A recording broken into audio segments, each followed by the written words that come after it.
Current क्या है? हमारे घर में जो सप्लाई आ रही है वो अल्टरनेटिंग करंट है आ रही है, ठीक है। अल्टरनेटिंग वोल्टेज सप्लाई जो आती है उससे जो करंट हमें मिलता है वो क्या है? अल्टरनेटिंग करंट, ठीक है। हमारे भारत में जो सप्लाई यूज करते हैं घर में 220 वोल्ट होता है और इसकी जो फ्रीक्वेंसी होता है 50 हर्ट्ज होता है, ठीक है। अब हमें क्या करना है कि इसका सबसे पहले इस अल्टरनेटिंग करंट का ग्राफ जानना है कि क्या है। इसका ग्राफ ये होता है, ये आपका I है, ये आपका T है, ये आपका I0 है, ये आपका माइनस का I0 है। ये जो I0 है ये पीक वैल्यू है, peak value of current. Peak value का मतलब मैक्सिमम वैल्यू ऑफ करंट, ठीक है।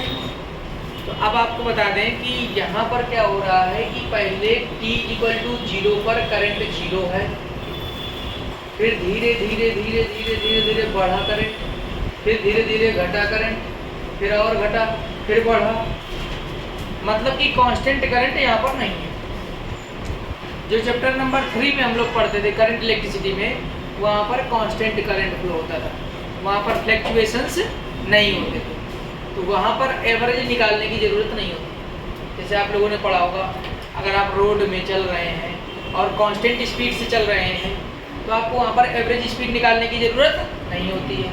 लेकिन अगर आप कहीं तेज़ चल रहे हैं, कहीं धीरे चल रहे हैं, फिर तेज़ चल रहे हैं, कहीं धीरे चल रहे हैं, तो वहाँ पर आपको एवरेज निकालने की ज़रूरत पड़ेगी। तो इसके लिए यहाँ पर भी वही कॉन्सेप्ट लग रहा है कि यहाँ पर करंट 0, फिर धीरे धीरे टाइम बढ़ रहा है, करंट बढ़ रहा है, फिर टाइम बढ़ रहा है, करंट घट रहा है। मतलब क्या हो रहा है? करंट कांस्टेंट फ्लो नहीं हो रहा है। आप देखते भी होंगे घर में फ्लक्चुएशंस होता रहता है, मतलब कांस्टेंट फ्लो नहीं रहता है। तो यहाँ पर अगर आपसे कोई पूछता है कि जो घर में करंट आ रहा है तो वो एवरेज कितना आया, पर्टिकुलर एक टाइम में कितना एवरेज करंट आया, वो अगर आपसे पूछा जाए तो वो आप कैसे निकालोगे? तो उसके लिए आपको यहाँ पर दिमाग लगाना पड़ेगा। सबसे पहले आपको इस ग्राफ की वैल्यू जानना होगा।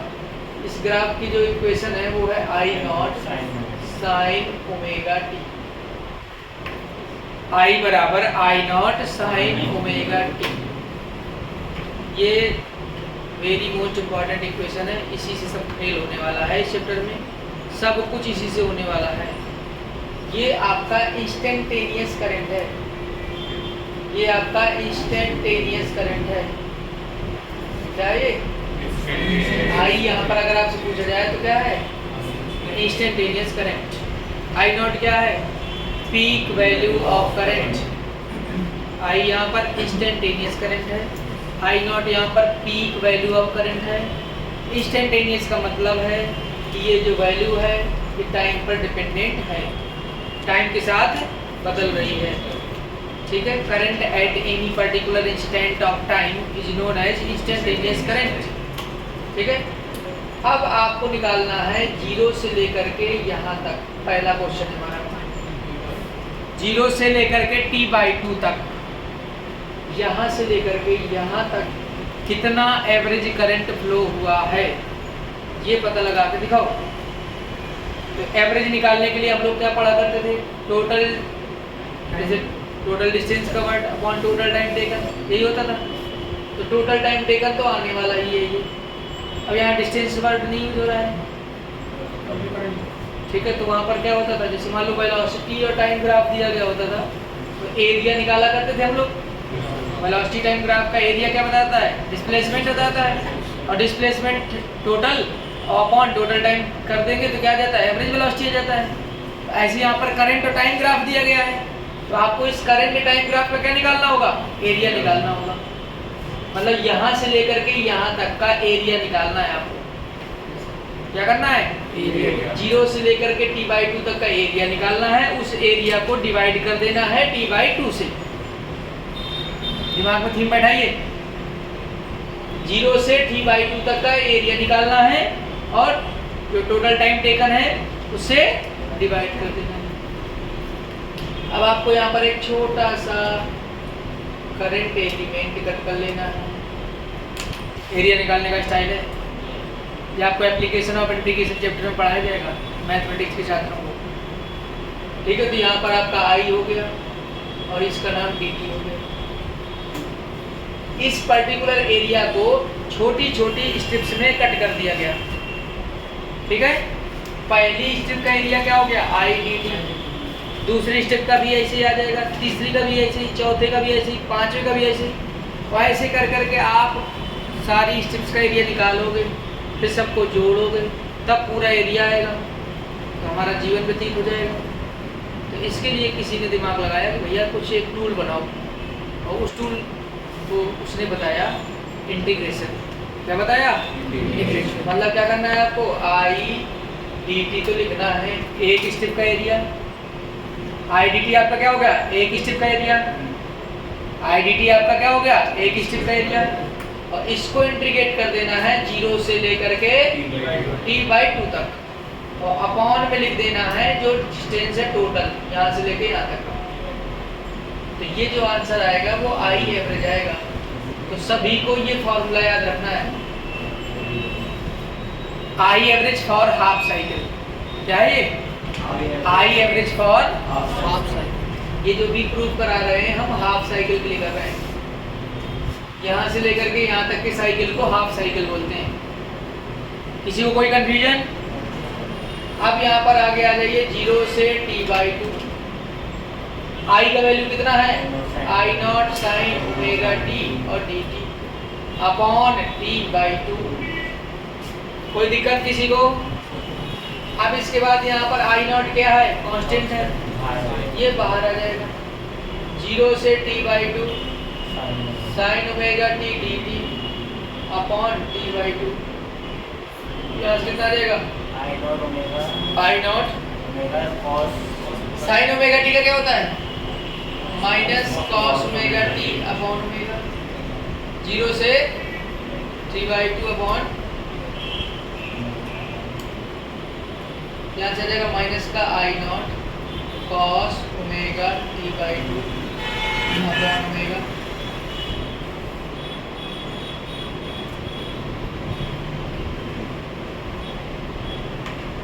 ये t/2 तो बाहर लिख दिया, आई नॉट बाहर लिख दिया, माइनस से बाहर लिख दिया। यहाँ पर पहले अपन लिमिट रखेंगे। किसी को ये इंटीग्रेशन में अगर दिक्कत हो तो वो टेंशन ना ले। क्यों ना ले, ये फॉर्मूला याद कर ले। साइन ए टी का इंटीग्रेशन होता है माइनस का कॉस ए टी अपॉन ए।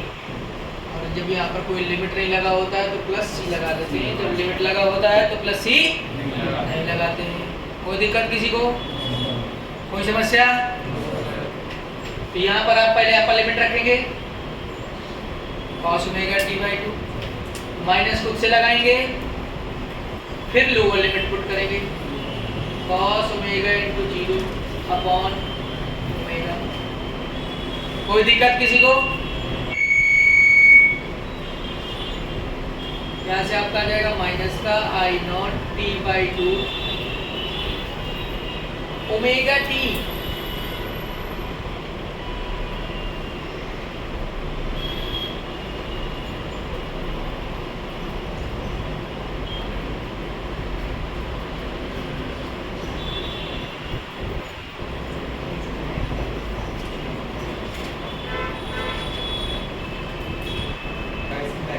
तो यहाँ पर क्या करना है आपको, अपर लिमिट रख दी सभी ने, कोई दिक्कत? अब ये ओमेगा इंटू टी की वैल्यू क्या होगी, तो सभी को पता होना चाहिए कि omega is equal to 2π/t होता है। तो ओमेगा इंटू टी कितना होता है, 2π होता है। तो ओमेगा इंटू टी की जगह आप 2π रखो, ये हो जाएगा cos 2π/2 upon omega minus cos 0 upon omega. cos pi की वैल्यू कितनी होती है,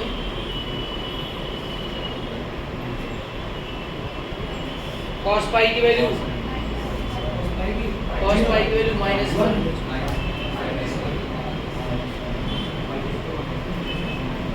2 पर आ जाएगा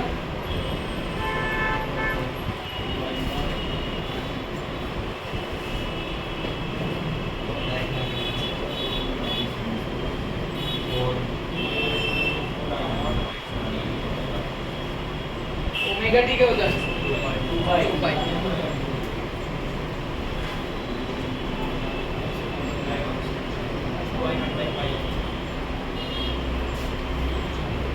तो याद कर लो फॉर्मूला सभी लोग, I average for half cycle 2 into peak value of current upon pi, 2 into peak value of current upon pi.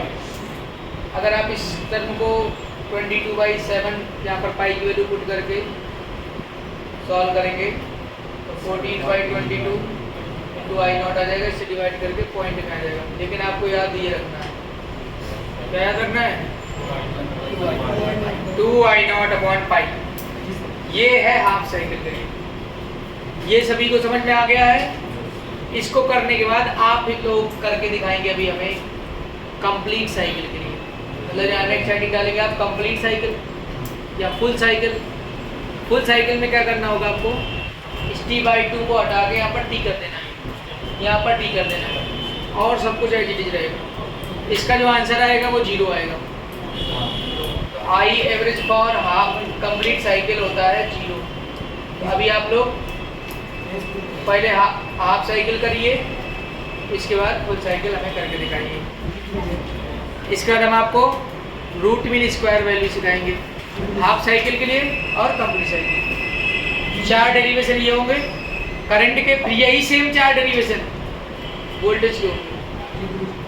बस यहाँ पर वोल्टेज के लिए क्या कर दिया जाएगा, V = V0 sin omega t।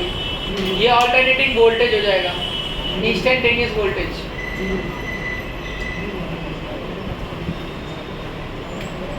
तो इंस्टेंटेनियस वोल्टेज के लिए भी आप लोग करेंगे अभी फॉर हाफ साइकिल, फिर complete cycle. Root mean square आप इसका सिखाएंगे तो टोटल आप 8 डेरिवेशन कर देंगे ऐसे।